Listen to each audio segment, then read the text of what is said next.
Welcome to the Week 8 interactive lecture. So this is going to be a really short lecture, and here we go.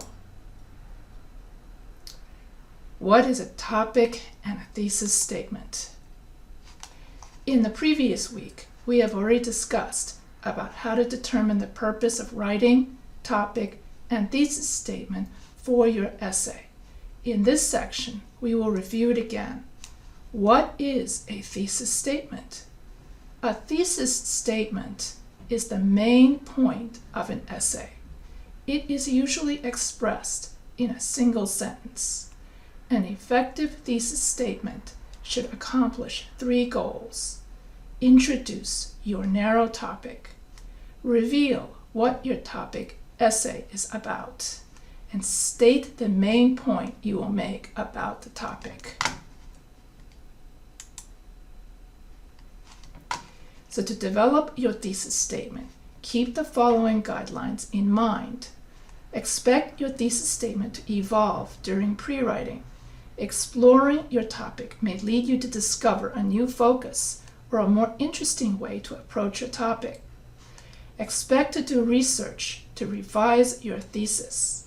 You may need to do some reading or research to learn more about your topic or tentative thesis.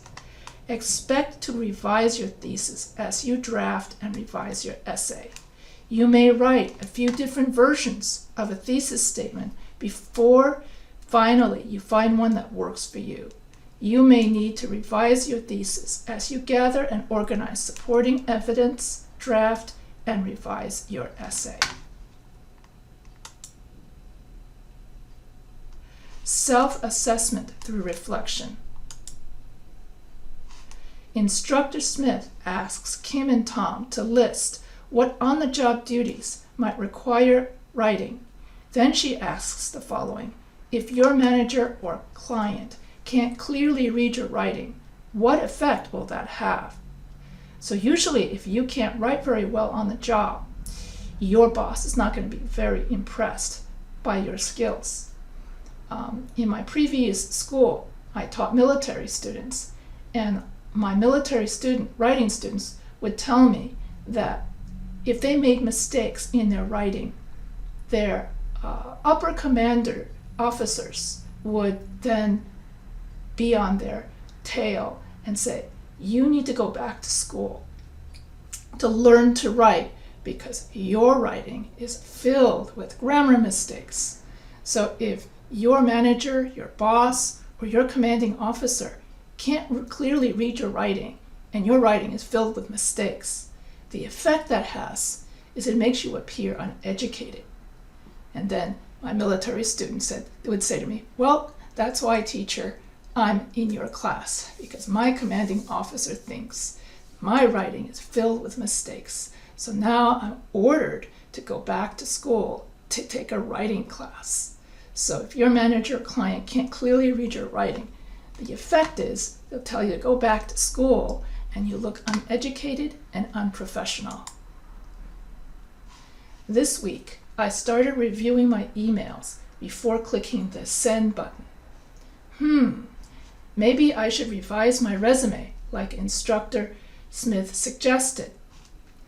Instructor Smith hopes Tom realizes that while he may have a lot of revising to do on his resume, he will improve as long as he keeps trying. And so basically, when you write your resume, you should have no errors, no sentence errors, no fragments, no punctuation errors, because as soon as you have any errors on your resume, then your recruiter is just going to throw out your resume. Same token with your emails. If you have any mistakes on your emails or on any kind of business communication that you write, then your boss will not have a very good impression on you. So you should always think about and evaluate, look over your paper before you hand something in. And that's pretty much it for the Week 8 interactive lecture. So if you have any questions, feel free to email me.